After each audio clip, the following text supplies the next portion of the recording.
என்னங்க வீடு தரேன்ட்டாரு, பைக் தரேன்ட்டாரு, இலவசமா ஆதரிக்கிறாரான்ற கேள்வி யாராவது வெட்டி போடும். நான் பதில் சொல்றேன். வீடு கொடுக்கறேன்னு வீடு கொடுக்கறேன்னு சொல்லல, தயவு செய்து உள்வாங்க.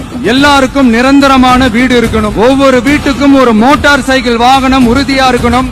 காரும் தான் லட்சியம். அப்படின்னா என்ன அர்த்தம்னா, நான் ஓட்டு வீடு கொடுக்க போறேன்னு அர்த்தம் கிடையாது. அந்த மக்கள் அதுக்கு அச்சீவ் பண்ணுவேன். இந்த மக்களுக்கான வாழ்வாதாரத்துக்கான வேலை வாய்ப்புக்கான என்ன பாலிசி வச்சிருக்கீங்க இன்னைக்கு இங்க சொல்லுங்க, பதிவு பண்ணுங்க. இந்த மாநிலத்தோட industrial policy, semiconductor policy, data policy, நாளைக்கு வரப்போற ஏஐயோட பாலிசி, வேலையை இழக்க போற பசங்களுடைய ஐடி பசங்களோட வாழ்வாதாரத்துக்கு என்ன பாலிசி வச்சிருக்கீங்க? கேரளத்தோட கிக் எக்கானமிக்கு பாலிசி கிடையாது சார்.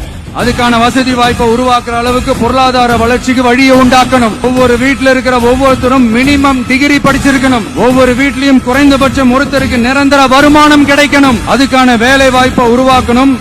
அதுக்கு தகுந்த மாதிரி கல்வியில பாடத்திட்டத்துல சீர்திருத்தம் செய்யணும். படிச்சுட்டு இன்ஜினியரிங் முடிச்சு போஸ்ட் கிராஜுவேட் முடிச்சுட்டு வாழ்வாதார வழியில மைலேஜ் கொடுக்குற வண்டியா பார்த்து ரேப் ஓடிட்டு இருக்கான். அடுத்த நாள் காலையில அவன் நியூஸ்ல தெரியாம வண்டி ஃபீஸ் ஆகுது. இந்த மக்களுக்கும் படித்த இளைஞர்களுக்கும் நீங்க படிக்க வச்சு சொல்றீங்கல்ல, என்ன பாலிசி வச்சிருக்கீங்க?